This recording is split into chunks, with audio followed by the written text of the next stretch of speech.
Welcome, everyone, to the Province 1 Cultural Competency Web Conference. Today, we will be exploring the multicultural awareness and nurturing cultural competency. We'll be looking at the 2015 General Convention resolutions on cultural competency. And James McKim will be our leader who will take us through these resolutions and guide our conversations. If you have questions and you want to type them in, I will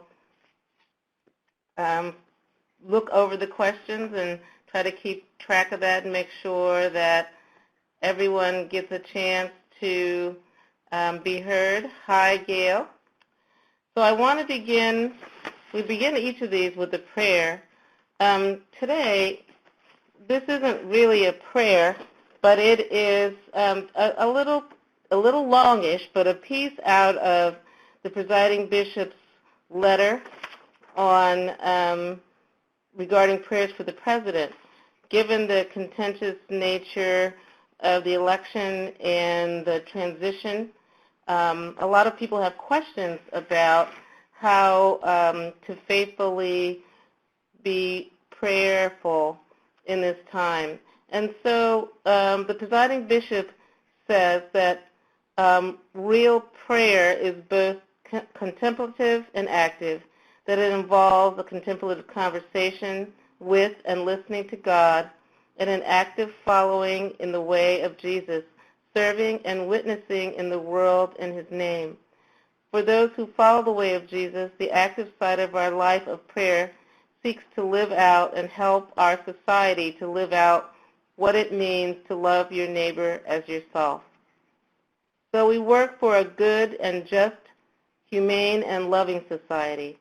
We participate as followers of Jesus in the life of our government and society, caring for each other and others, and working for policies and laws that reflect the values and teachings of Jesus to love your neighbor, to do unto others as you would have them do unto you, to fashion a civic order that reflects the goodness, the justice, the compassion that we see in the face of Jesus, that we know to reflect in the very heart and dream of God for all God's children and God's creation.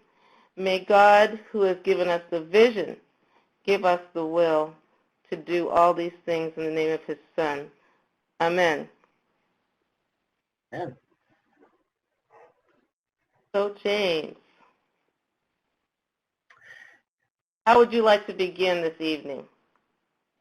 Well, thank you, Karen, and I'd like to begin this evening thanking you all for taking the time to be here. I think this is a topic that we all need to, as members of the Episcopal Church, be aware of and identify for ourselves how we want to live into these resolutions that have been passed at our General Convention, our last General Convention. So what I would love to do is to start off by just asking the folks on the call to type in, obviously when you saw the topic announced, you had some thoughts, you had some questions, you had formed, I would imagine, a sense of what you would like to hear during the conversation. So if you wouldn't mind, I'd love to give you the opportunity and have you just type in the questions that you have so that I can focus my comments toward those questions and giving you all what you need to go forward with these resolutions. So go ahead, take some time and type into the chat. Hopefully you found the chat at the bottom right of your screen. And while you're doing that, we'll get the resolutions up on the screen. Let's see here.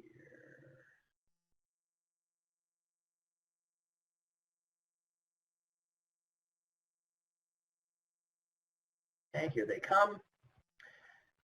Great, so I see Don is typing and Kit is typing. Excellent, excellent. There they are.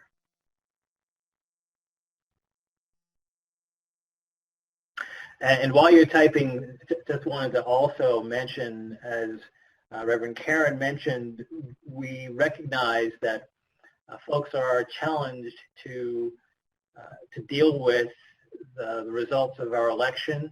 We did have a webcast. Our last webcast was talking about that, talking about how to deal with the results of the election, and we had a couple of bishops on the webcast, sharing their thoughts and what they were seeing. 3 bishops, actually. Bishop Hirschfeld from New Hampshire was lurking in the background, typing in. We had Bishop Fisher and Bishop Knisley from Rhode Island actually sharing their thoughts, and that's on a recorded session. And we, I think, should be recording this session too, should we, Julie? Something we normally do, because we do want to make these webcasts available, and we make them available on the Province One website, so that if you missed something as we were in the workshop or in the session, you can go back and hear it, or others can see the webcast and learn and gain insights from the conversations that are taking place.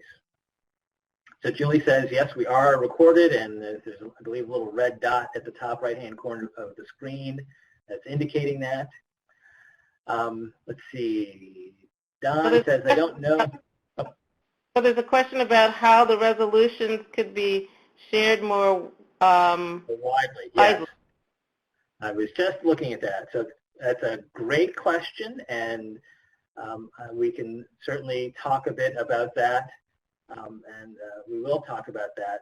It's almost exactly one of the questions I'm going to pose to the group, but I have some thoughts on that as well, and I think Reverend Karen has some thoughts as well that we will share. Kit says, I'm chair of the COM, Commission on Ministry in Maine. Folks in the process have to receive some training in the church's teachings on racism.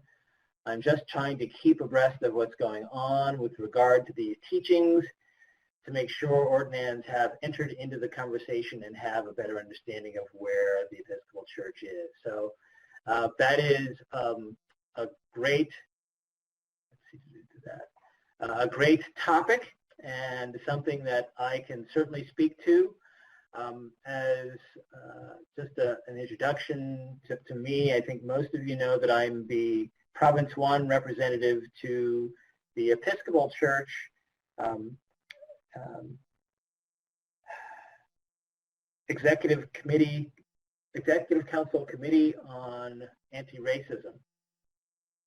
And in that role, I have some interaction with folks at the Episcopal Church level around these resolutions, and the group that I'm part of at the ECCAR, as we're called, actually created these resolutions to be taken to the General Convention for voting on them. And so our committee has had a couple of meetings since then, and we're looking at how to help the broader church execute or work on these resolutions. So the question that Don asked about how do we share these resolutions more widely is absolutely something that our community is thinking about and doing some things around, which I'll share with you. Let's see, Catherine and Don are both typing, so that's great. Do you want to go over your big three? Yeah, so what I've done is there are about 8 resolutions that came out of General Convention that were around racial reconciliation. And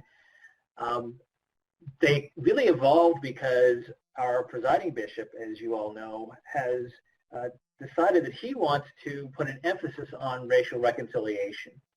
So the ECCAR decided we need to come up with some resolutions that are going to define how we're going to go about doing that as a church. So there are what I refer to as the top, or the big three resolutions, which really have some actions that we can put behind them.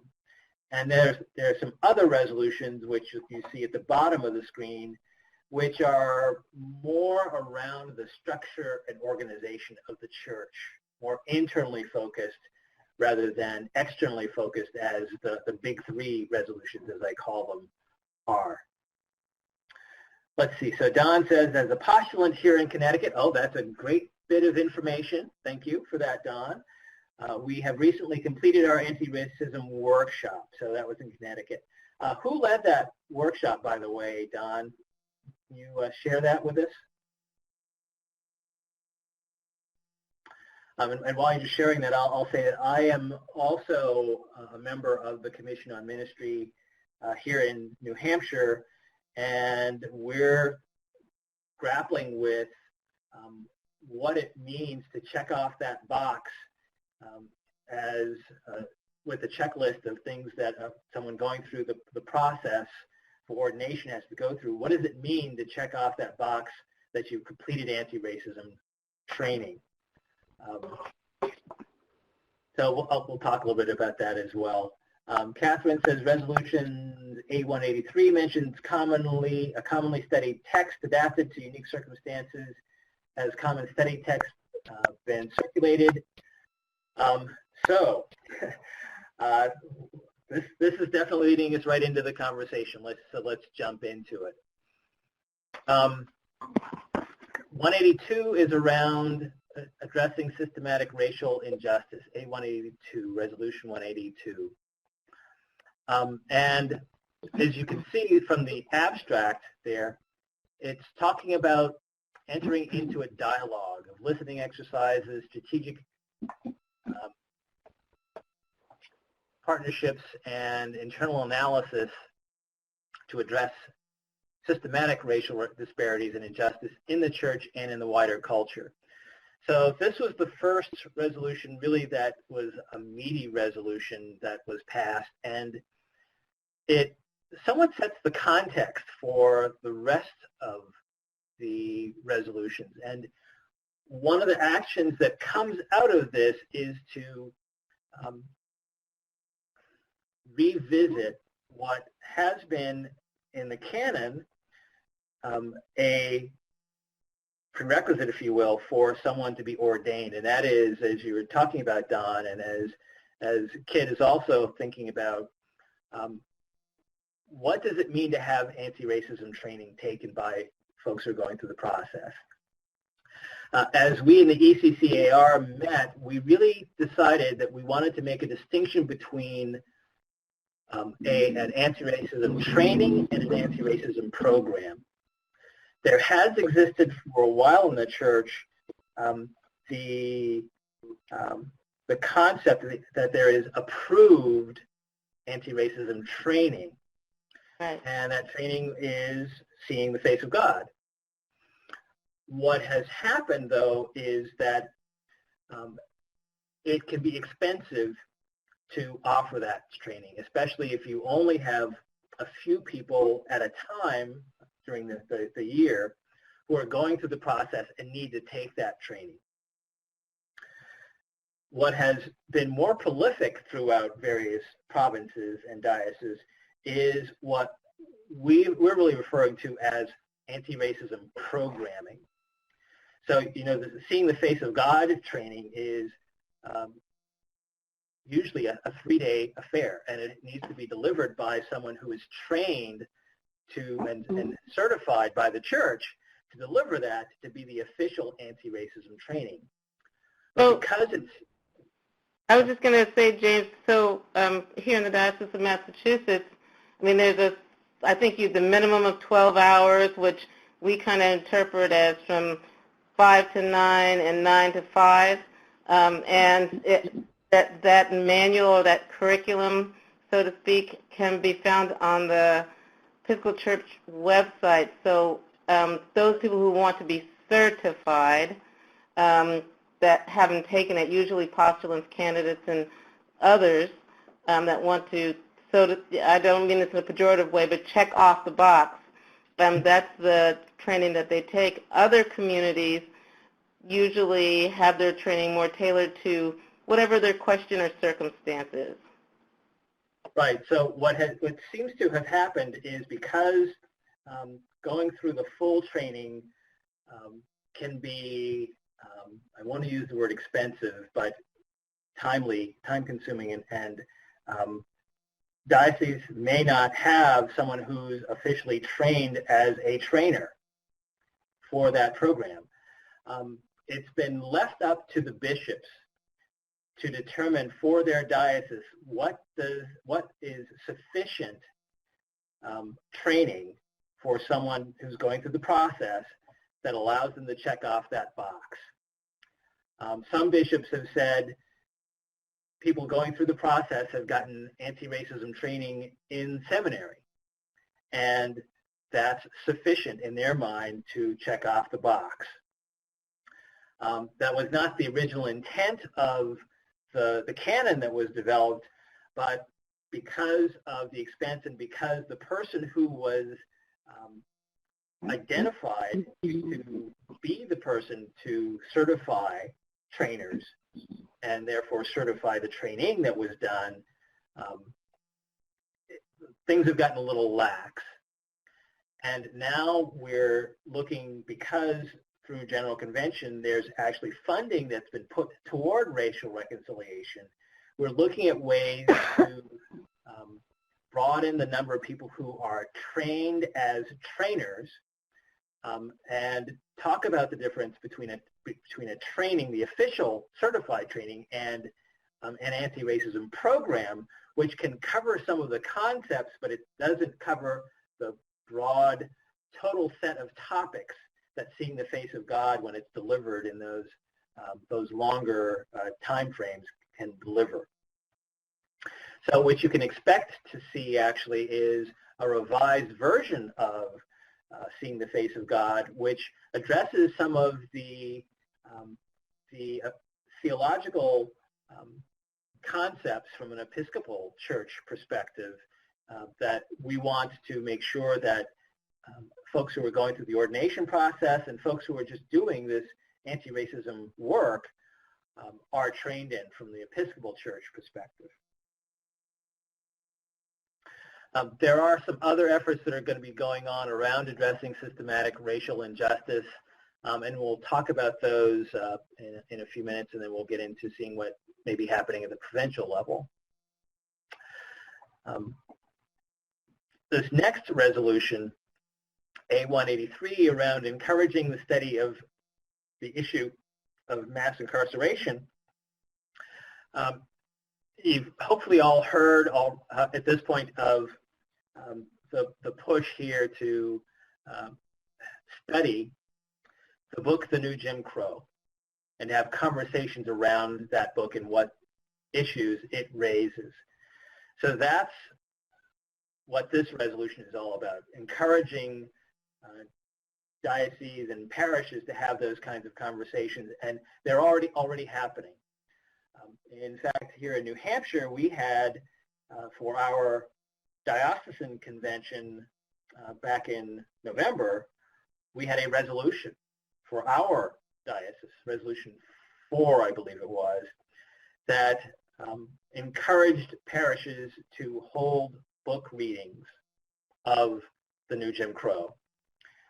And our Prison Concerns Committee actually came up with this resolution and worked with me at the time when I was chair of the Diversity Committee for the diocese, and jointly we put forth that resolution, which was passed, and now we have parishes across the diocese holding book group studies of the book to execute this resolution.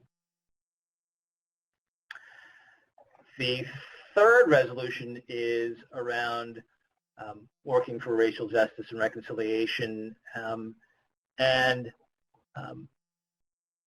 as you can see, affirming it's a top priority in the triennium, and what do I want to say about this one? It's really focused around holding conversations. And there's kind of a difference between A182 and C019. 182, if you look at it, is really focused internally in the church and looking at how our internal structures may need to be adjusted to become more just and more inclusive.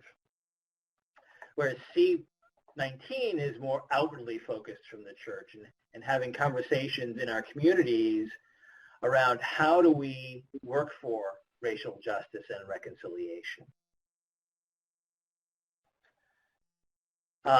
So starting conversations, for example, I know in New Hampshire we're looking at having, and we actually talked about this, I think it was back in October, we talked about conversations with first responders and police. In New Hampshire, there's the Blue and You initiative going on, where they're just having conversations around what's happening in communities with race and how do the police deal with the people of multiple cultures, building those relationships so that we don't get into the tense situations like we've gotten into in Charleston and Ferguson and Baltimore and whatnot. So those are the big three, as I call them, that we really we have been and can take action on in this racial reconciliation work. And I'm not going to go into the other resolutions. You can certainly look at them and read them, but as I mentioned, they're really more around organizational structures, or ecclesiastical, if you want to use that term, structures of the church, reaffirming the existence and purpose of the ECCAR, which I serve, amending a mandate and membership of the Executive Council Committee so that we can actually broaden our membership on that committee, continuing that committee for another triennium. So resolutions like that are kind of housekeeping resolutions. So with that kind of context, I see Don saying, yes, Robin Hummel Urban. I missed that one. So let me just... You asked who taught the anti-racism. I think he's saying that she's the one that taught the anti-racism. Okay. Thank you. Thanks.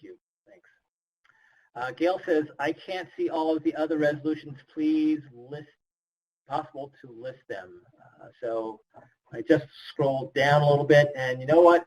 We can probably send this document out afterwards, Julie, so that folks can have the list here. I would recommend that, though, of course, that since we're all members of the church, that we all look at all of the resolutions from General Convention. And these are what we've kind of identified and focused on in terms of racial reconciliation, but there may be others that speak to your heart. And so absolutely encourage you to review those from the General Convention website and see what speaks to you. James, I know that you had three that you called your big three. Yes. Your vantage point, being on executive council or being the province rep, what do you think are the most compelling legislation out there? I mean, where do you see the focus getting the most where do you see things getting the most traction?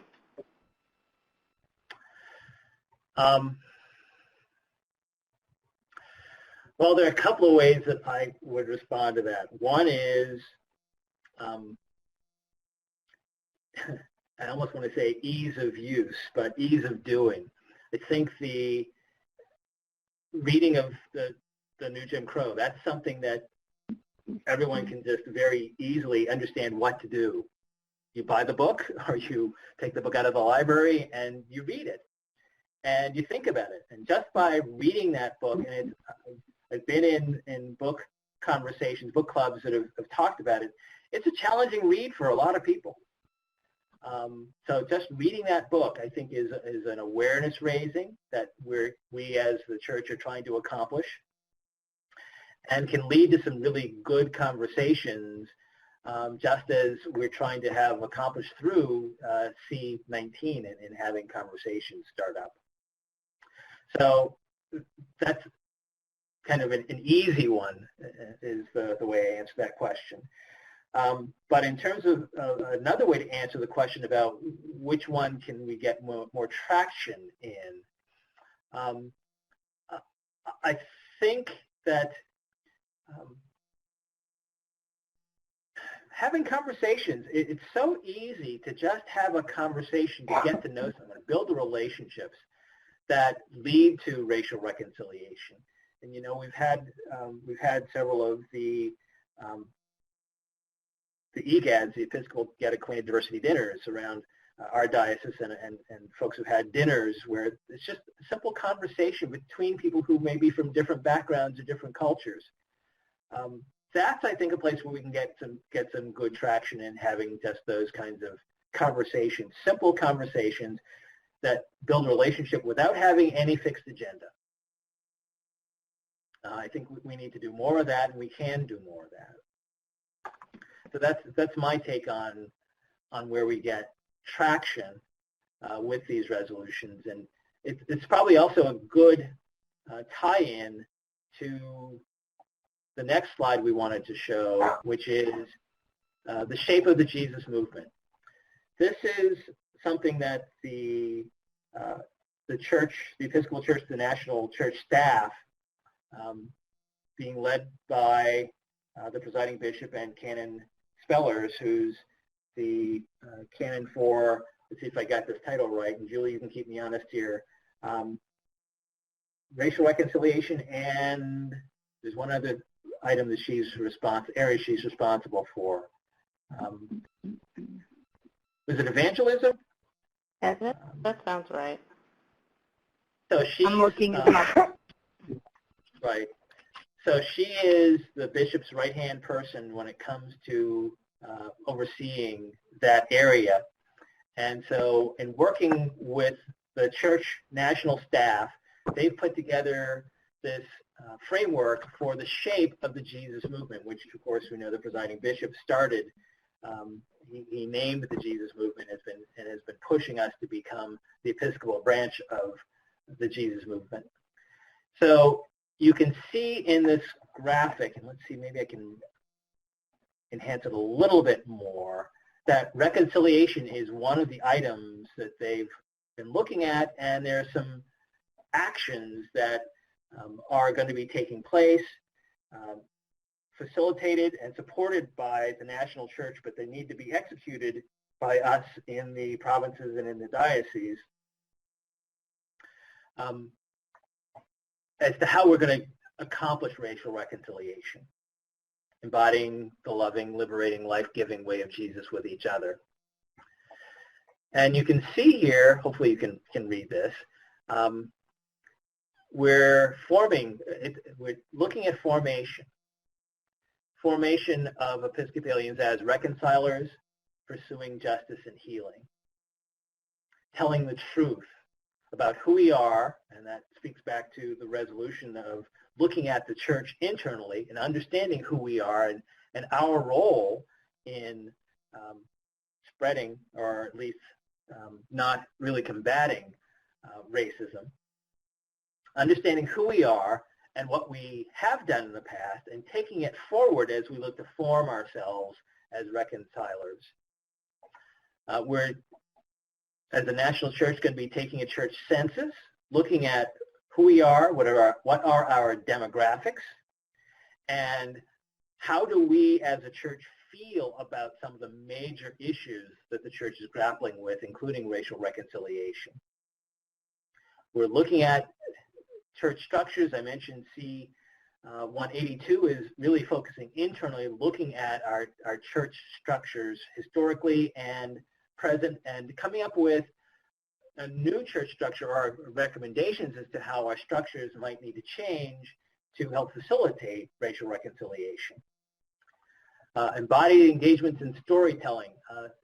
there are going to be, I believe, 5 major events coming up, 5 major, what's the word I'm looking for? Camp meetings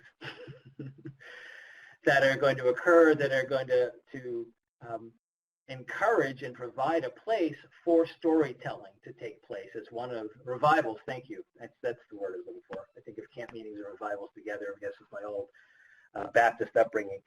But places where stories can be told, and we can gather those stories. And in fact, we're looking for ways at the provincial and diocesan levels also to gather stories and have a place, and this is one of my tasks on the ECCAR, we're going to create a place at the national church level where all of these stories can be gathered and viewed by the entire church.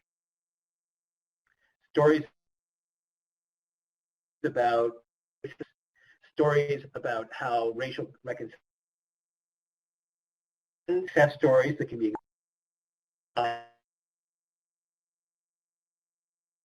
actually work. Formation groups that have sprung up all across the recently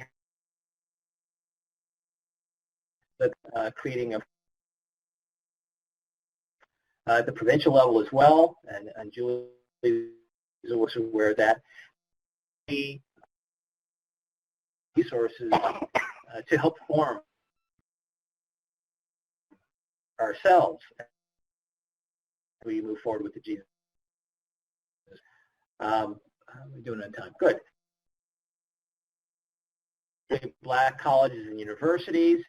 This is something that's really happening more at the national level than at the,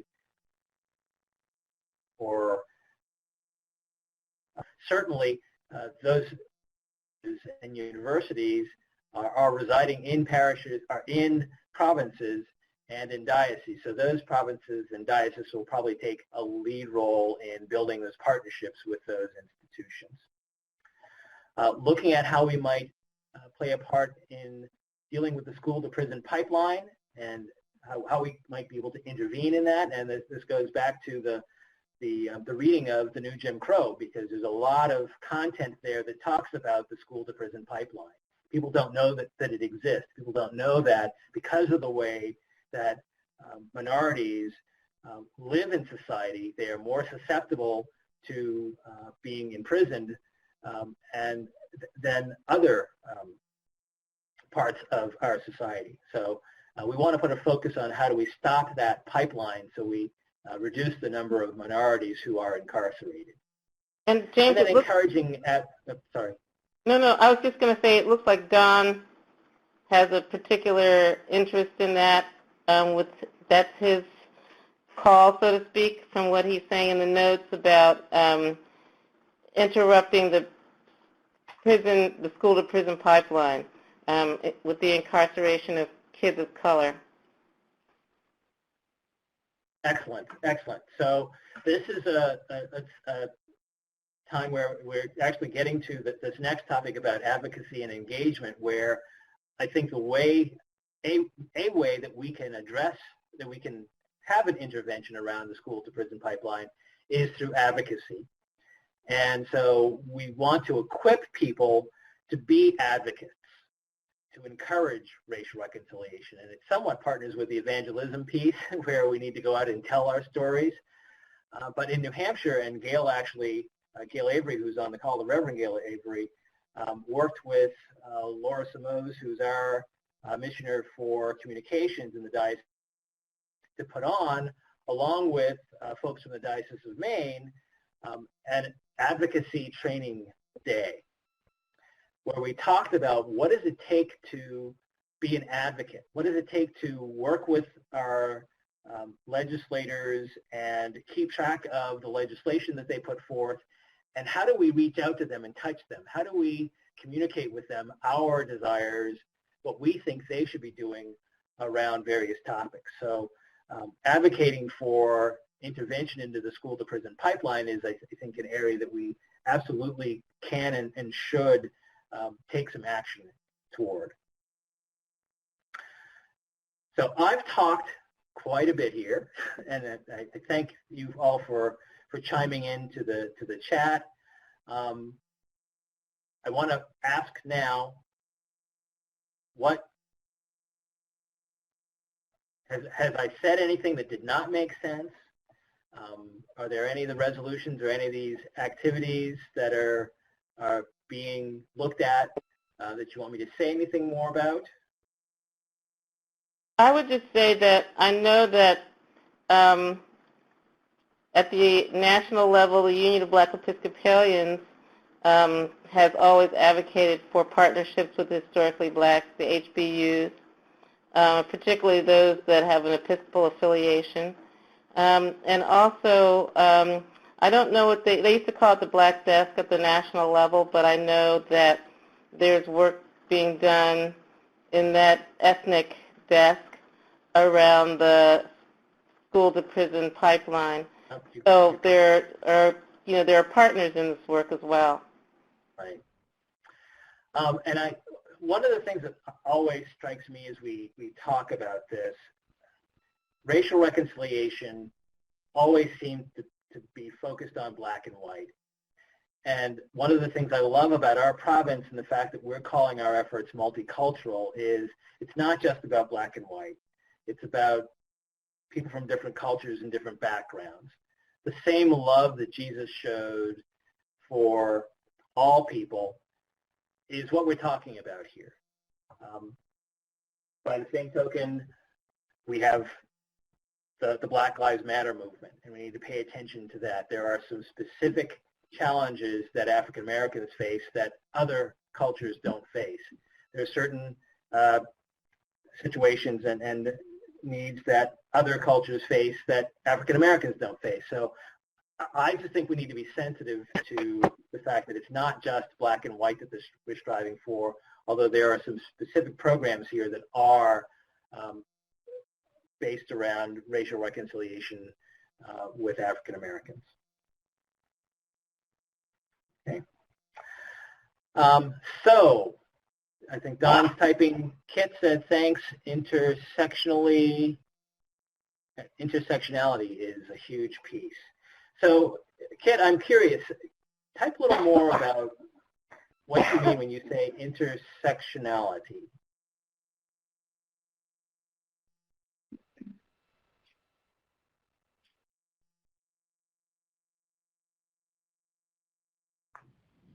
Don was typing at the same time, so we'll see.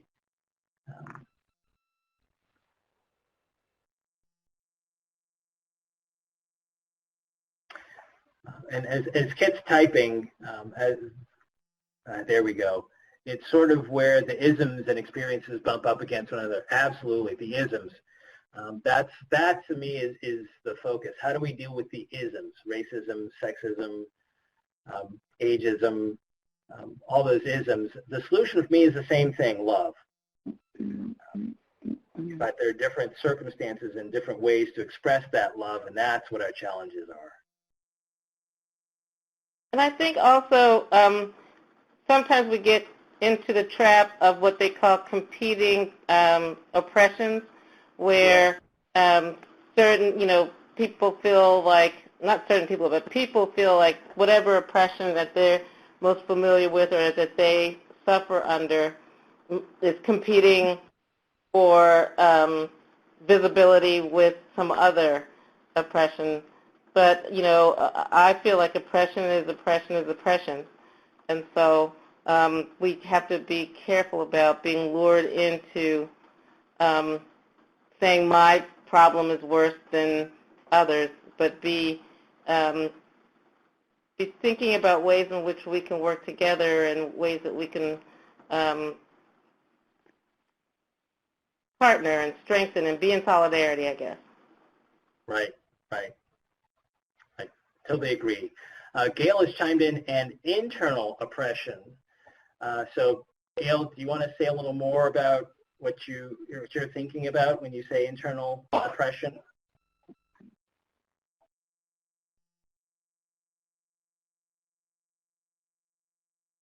And I know Gail's typing in at this point, so We'll get her comment here. And Rebecca's just typing in Wikipedia, the classical conceptualization of oppression with society, intersection of multiple forms of discrimination. Yes. So some of you who have heard me speak have seen me talk about the diversity wheel. And it's that diversity wheel that came out of, I believe it was Johns Hopkins University, that shows the different characteristics that we all have.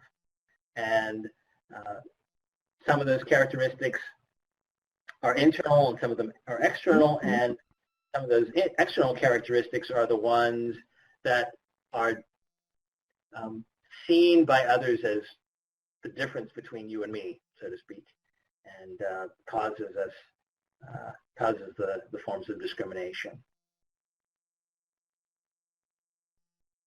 Okay. Let's see. And Don says, "Amen, Karen." There we go. Yep. I'm going to move on.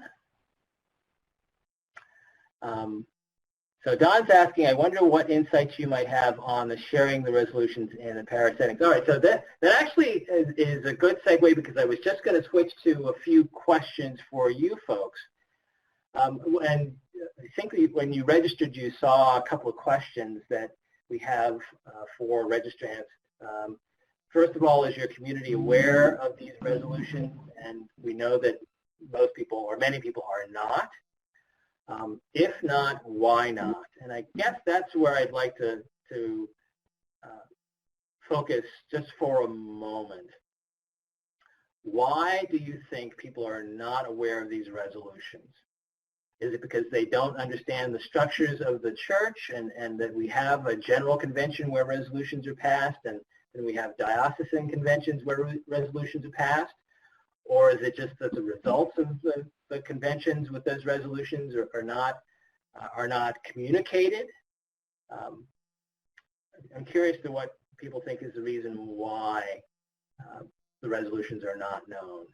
I feel like just being a deputy and coming back and talking to across our diocese, that people don't, the diocesan convention and things that happen, I've been surprised to hear that people don't know anything about our strategic planning process. And I feel like that's something that happens out there in the church, but people feel like it doesn't, in general, not just these resolutions, but the process in general. Many times people are curious, or they just don't, it doesn't trickle down or relate to them in some way.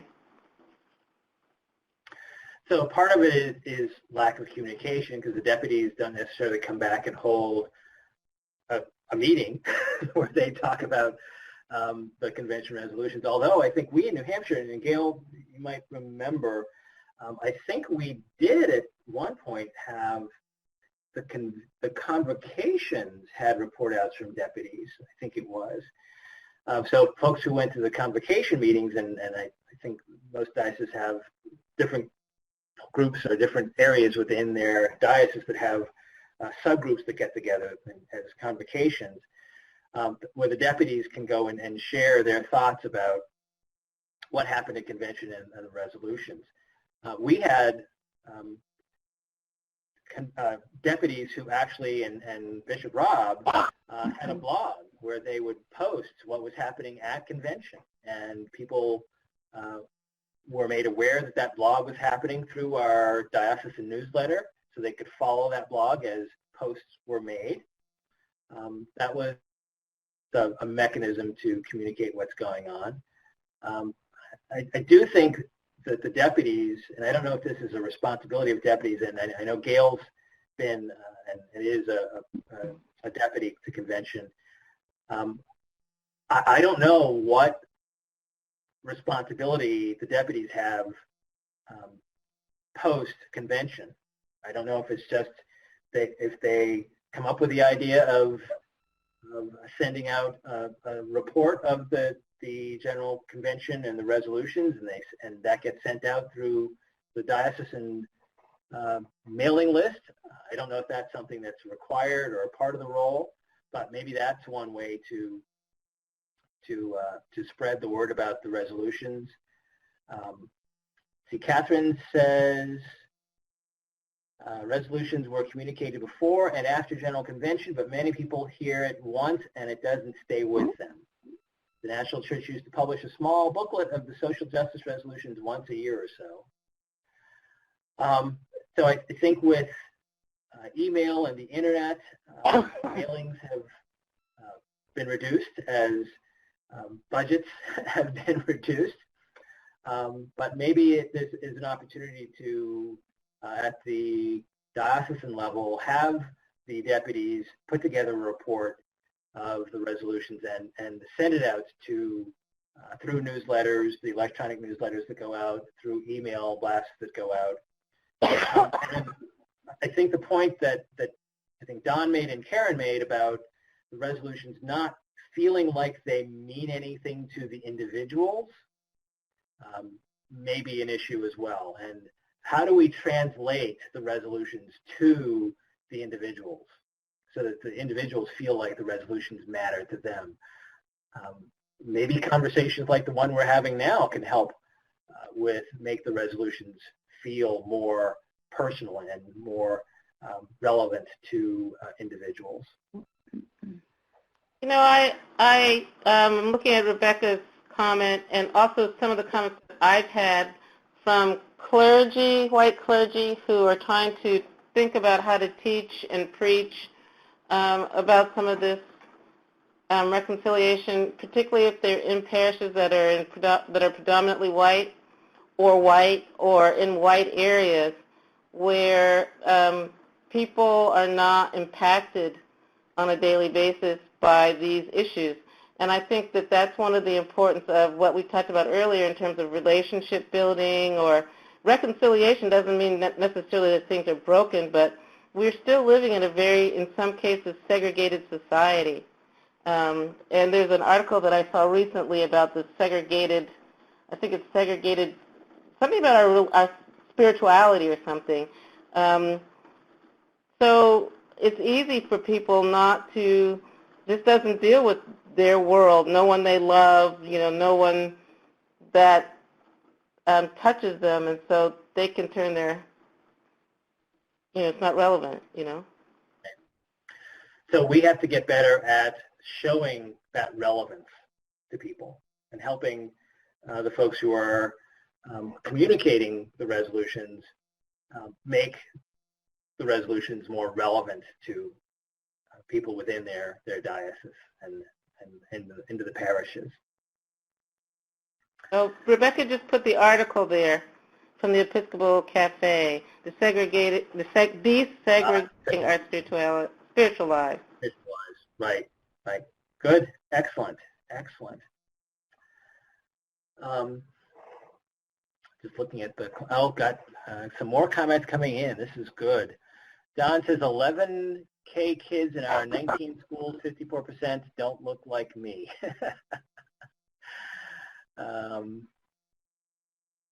So that's an interesting comment about schools. Yeah. Are we in schools? Are we building relationships? Are our churches building relationships with schools so that we can work to address these issues with kids? One of the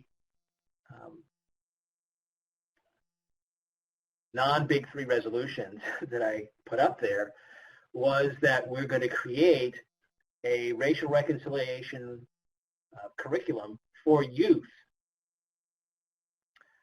And it's being it's merging with the formation efforts that are going on. So that's something we can certainly look forward to, a youth-oriented curriculum that can be delivered. And we had a webcast was it December, around youth and cultural competency. So if you're interested in that topic, certainly go to the Province One website and you can see the recording of that that webcast and conversation. Rebecca is making, I think, a very good comment. Although I found that when I can finally get someone from a parish to attend something,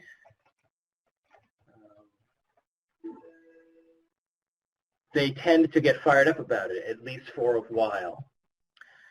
And I think that's a testament to the folks who are talking about these issues. They're able to fire people up. And it's difficult for people to stay fired up given all of the things that they need to do in their daily lives. So I think it's a matter of keeping communications going, keeping dialogue going, and keeping the topic in front of people, and keeping the need for the topic, the need for the action in front of people. Kit says, I think that every church, nursery, Sunday school should have a copy of the NAEYC book on multiculturalism, how to normalize multiculturalism in nurseries, classrooms, etc. This is a really good point, and I've actually been thinking about, and I haven't really done anything about it yet, but you know how we have Safe Church as one of the trainings that everyone should be going through if they're in a leadership role for the church.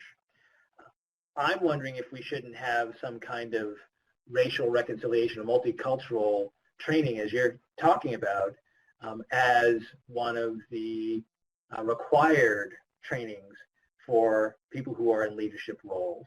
I think they're supposed to, but it's like, where did that get buried? At least in New Hampshire, we don't have a requirement that all leaders, all lay leaders, go through anti-racism training. We don't have that. We have Safe Church, yeah, but that's it. So I think that's a great point, and I'm hoping we'll do more about that for lay people going forward. Yeah, Rebecca's saying that we do, but it's not enforced. That's for sure. So I suppose each diocese could make its own requirements, and something to consider from diocese to diocese. Connecticut does a bunch of stuff online. Absolutely, there are resources that can be consumed to have people get educated about the topics. It's just forcing them to read it, forcing them to go through those resources is, I think, the challenge. What I'm finding is people, because I work with Safe Church as well, people are really surprising me by being really anxious to get the training. So I don't know what has just happened that all of a sudden they're not hiding from the training, because it felt like they used to. But they do it online, and the online training, it can be, it has its trigger points for certain people, but certainly not the racial reconciliation. The Safe Church is getting a lot more, people are asking for it. So I don't know what's caused that uptick all of a sudden. Well, and I think your comment also alludes to something that I've talked with Heidi Kim about when she first came on board. I was talking with her about, so how do we make sure that we are, from the comm perspective, having the folks who are going through ordination check off that box and really have the training that we want them to have. And right.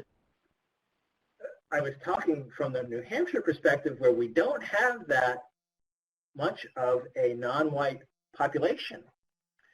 So to say that everyone has to go through anti-racism training that really is focused on black and white doesn't feel like it really works for New Hampshire. And I think Maine has that same challenge.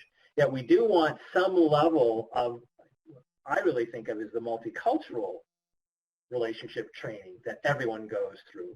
And that would, of course, address the issue of, well, looking at people who are different than you. Right.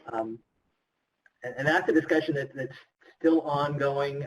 We talked about this at our last ECCAR meeting in Chaska, Minnesota, that different dioceses have different challenges when it comes to this racial reconciliation topic. So we just need to be sensitive to that and provide as much support for people in the diocese as they deal with their independent situations as we The context, yep. to contextualize it, right. So folks are talking about their various dioceses, Okay. and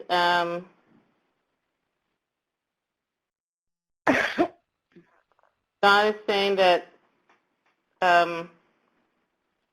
it becomes something that we do because we desire to have the capacity to learn of the other. Yeah. Talking across difference, I think. Or not across. Talking to difference or something like that. Or talking with difference. I mean, I think Yeah. we could Embracing difference. Yay. Yes, yes, yes. What we're doing, I think, really is helping people to understand how to live in society with others. And we do tend to group people, classify people. It's just natural. It's the way we are. It's built in from our fight or flight syndrome. It's built into our amygdalas. It's built into our DNA. The question is, how do we deal with that fight or flight, that natural instinct to treat people who are not us differently? And that's what this is all about. The story, from the storytelling to the advocacy, to the truth telling. It's all about how do we help each other to properly exhibit behavior that stems from our amygdala, stems from fight or flight. I'm noticing by the clock we've got about 3 minutes left. I see Kit says, I'm learning to not other folks. That's exactly it. Learning not to not other folks. Don't be afraid when you see someone else who's not you. But we have 3 minutes left. I'm just curious, any last questions or thoughts about the resolutions and how you might implement them in your communities? Just want to put the offer out there to type them in, get them on record, ask questions about how we, from the provincial level, from the province, might be able to help you to implement the resolutions.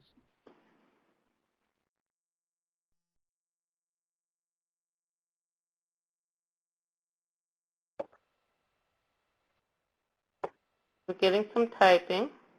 Get some typing, and I'll also say that it's a question we put to you now, and we'd love to get your thoughts on it now, but this conversation doesn't have to stop in 2 minutes. It can go on. We have a discussion group on the Province One website where you can post your thoughts, and I monitor that, and Karen monitors that, and Julie monitors that, and a few others on our committee monitor that, and we'll be happy to respond, get back to you, give you some tips, pointers, or thoughts that we have, resources that we've captured that we've posted on the Province One site, or resources that are on the Episcopal Church site. We can point you to those. We'd love to be able to do that to execute the resolutions. We've got a number of resources that have just gone up. Ah, yes. Great. All right, really interested in intersecting the mass incarceration school prison pipeline with the schools project happening around the province. Okay, so Julie, take note of that. Maybe that's another a topic for one of our webcasts coming up, focusing in on the school prison pipeline and that. Gail says would need to really sit with them rather than just the highlights that were given, which will do, right? There is a lot that we've talked about here, and certainly it does take some time to digest all the things that are going on, and hopefully we've been able to shed a little light on some of the reasoning behind these resolutions and some of the things that are happening at the church level, church national level. Julie, I'm sure, will be communicating with you on and with the province on things that are happening at the provincial level. We certainly encourage anything that comes from Julie in the province to be posted in the diocesan newsletters. We do that here in New Hampshire. So another way of communication. Karen, would you like to? I would just say one currently challenging movie, I guess it's called, or a documentary that people are watching on the incarceration. It's called 13. It's available on Netflix. It is very challenging, I would say, in terms of the trigger points. Hard to watch, I guess is what I'd say. So I commend that to you. And somebody's saying, please add Hidden Figures to that. Saw that. Yes. And so lots of good stuff coming in. And I am going to close this part of the conversation with a prayer. It's a prayer that many of you will be familiar with. I'm going to change it a little bit. It's by Howard Thurman. It's called The Work of Christmas. And so I have renamed it The Work of Incarnation. And so it talks about when the song of the angels is stilled in the way that we think about it around Christmas, but the angels are always singing through our incarnation. And the blare in the sky is gone, the Christmas lights are down, and that so forth. And our packages are neatly put away, and our friends and families are back in their homes. Then the work of incarnation begins. And that's what we've been talking about tonight. To find the lost, to heal the broken, to feed the hungry, to release the prisoner, to rebuild our nation and all nations of the world, to bring peace among the people, and to find joy and to make music in the heart. And may God, who has given us hearts to love and arms to embrace, give us the will to be God's hands and heart and feet in the world as we stand against oppression in all of its forms. Amen. Amen. Thank you all. Good evening. Good evening.